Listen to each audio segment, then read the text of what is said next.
Notre ville a la chance de compter plusieurs théâtres, dont 3 théâtres municipaux qui sont situés dans 3 quartiers différents et qui ont des caractéristiques et des types de fonctionnement extrêmement différents également et complémentaires.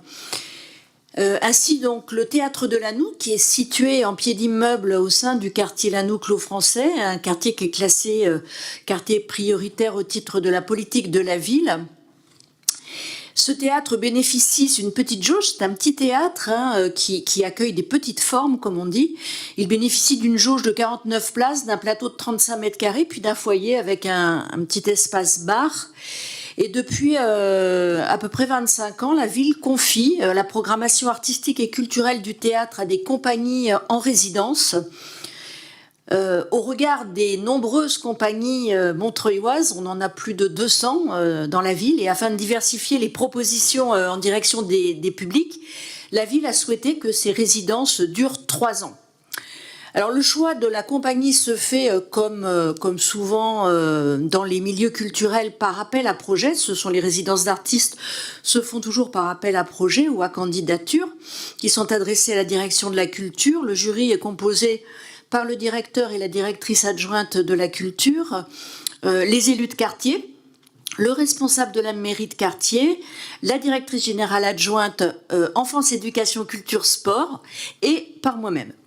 Le 31 décembre donc a pris fin la résidence de la compagnie Ligne 9 au théâtre de Lannou, une compagnie dirigée par Natacha Rudolph, et j'en profite pour la remercier profondément pour le travail qu'elle a mené dans des conditions particulièrement difficiles, puisque la compagnie Ligne 9 s'est installée fin 2019, quelques mois donc avant la première période de confinement. Alors, Ligne 9, ça a été des programmations de spectacles, mais aussi des lectures publiques, un parcours du spectateur qui a mené les participants à l'Odéon, à la Comédie Française, à l'AMC 93, des ateliers de pratique théâtrale, la préparation d'un spectacle sur la thématique du travail qui a notamment abouti à un magnifique spectacle, Lefty, qui tourne toujours et qui mêle des professionnels et des amateurs. On a pu le voir au théâtre Berthelot Jean Guérin et à la MC 93 de Bobigny pour les lieux les plus proches de chez nous. Donc merci encore à Natacha Rudolph et à la compagnie Ligne 9.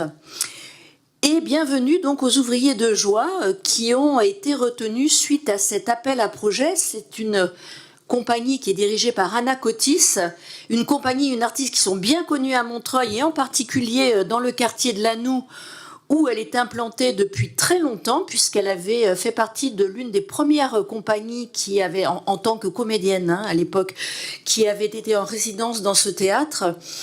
Et comme avec Ligne 9, il s'agit avec ce projet d'accompagner la création contemporaine via un dispositif culturel et d'éducation populaire.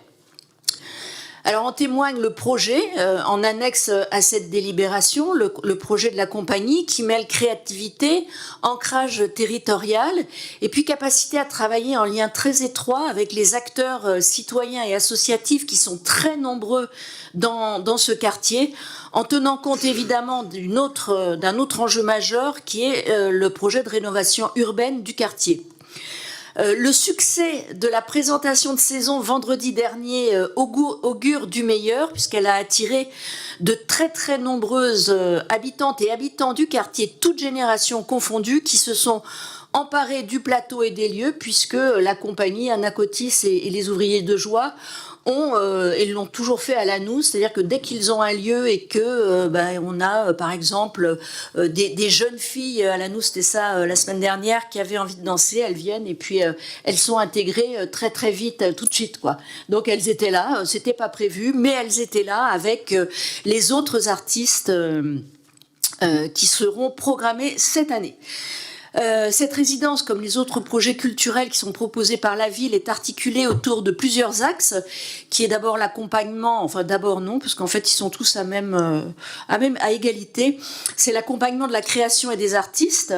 C'est aussi provoquer évidemment les rencontres entre les artistes et les habitants, et puis aussi des rencontres entre des habitants qui n'ont parfois que peu d'occasions de se rencontrer parce qu'ils ne vivent pas dans les mêmes quartiers, qu'ils n'ont pas les mêmes préoccupations. ouvrir donc les arts et les cultures, je dirais, au plus grand nombre, et puis lier étroitement le développement des politiques culturelles et l'éducation populaire. Alors juste un dernier mot, quelques jours avant le lancement de saison au Théâtre de Lannou a eu lieu au Théâtre Berthelot Jean Guérin le lancement de la Maison de la Poésie de Montreuil qui a rencontré un vif succès. Et nous avons fait d'ailleurs rentrer le plus de spectatrices et de spectateurs que nous pouvions, mais beaucoup d'autres n'ont pas pu entrer. C'est un projet soutenu par la ville qui est porté par la poétesse syrienne Halam Mohammad, avec la complicité de la poétesse et comédienne montreuilloise Laura Luttard, la poétesse gréco-libanaise Sofia Karampali Farhat et la poétesse grecque Katerina Apostolopoulou. Et ouais, c'était super. Pour cette première édition était invité le jeune poète haïtien Jean d'Amérique, la grande artiste et intellectuelle égyptienne Safa Amati et la musicienne franco-syrienne qui est revenue habiter à Montreuil d'ailleurs, elle l'avait quitté il y a quelques années, Naïsam Djalal. C'était un moment assez magique où il y avait les musiques des langues, donc français, arabe, grec, créole, haïtien, cette fois-ci, se mêlaient, soutenues par moments par une ligne de flûte. Et là encore, un public d'une très grande diversité de toute génération à l'image des artistes qui composaient la soirée. La prochaine sera le 26 janvier, donc vraiment je vous invite à vous inscrire et à réserver. Et puis, ça m'amène une fois de plus à avoir une pensée très forte pour les artistes maliens, burkinabés et nigériens dont un décret gouvernemental interdit aux établissements culturels français de les recevoir jusqu'à nouvel ordre, dit le décret. Or, ce nouvel ordre n'est toujours pas intervenu. Les arts et la culture ne peuvent se concevoir, à mon sens, que dans le partage, la rencontre et l'échange.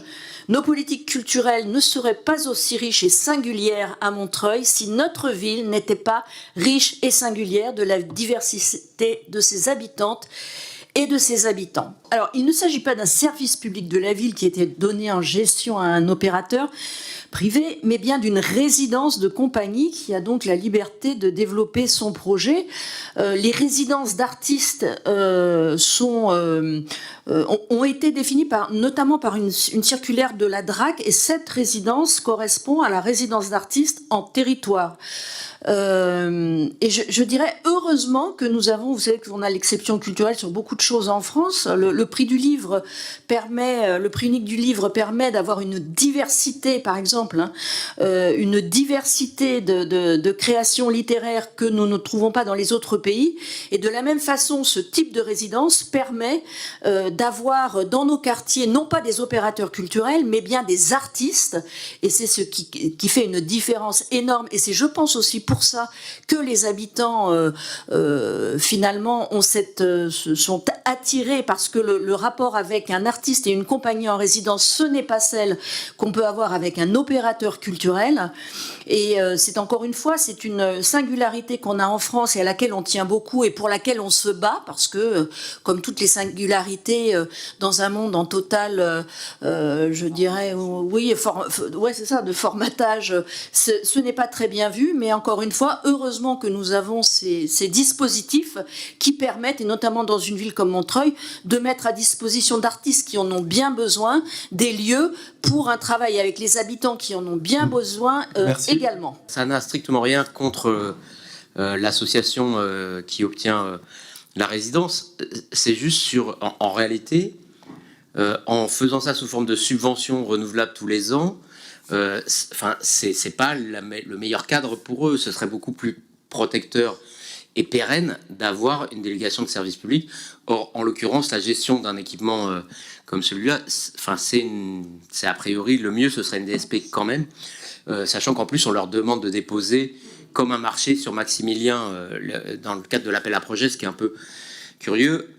Par ailleurs, le jury, vous l'avez constitué à votre main, et il serait quand même mieux que ce soit le conseil municipal qui le désigne. Et la dernière question, c'est finalement qu'est-ce qu'on vote ce soir, sachant qu'en fait, il leur a déjà été annoncé qu'ils avaient la résidence et qu'ils sont déjà dedans. Donc en fait, pourquoi on nous demande de voter? On pourrait nous informer, mais à quoi ça sert qu'on vote puisque c'est déjà fait? Et a priori, en plus, il y a 2 autres conventions enfin voilà, j'avais posé des questions sur l'ensemble, parce qu'il y a 3 conventions manifestement. Enfin, tout ça est un peu quand même bureaucratique et pas terrible pour eux. Et je pense qu'une bonne vraie DSP, elle, ce serait beaucoup plus protecteur et plus pérenne plutôt que ce système-là où tous les ans ils vont devoir redemander Merci en plus beaucoup. une subvention. Pour le point de la DSP et des remarques que vous avez fait, Madame Lorca a eu l'occasion de répondre à l'instant, indiquant le caractère spécifique de la circulaire de résidence. Pour l'autre question, nous votons donc l'approbation de la convention relative à cette résidence au Théâtre de l'Anneau pour la période 2024-2026. Je mets aux voix qui est contre, qui s'abstient. Proposition adoptée. Je vous remercie, Monsieur Le Shaker, pour... Très bien, c'est noté. Pour la charte de la construction, vous avez la parole, Monsieur Le Shaker.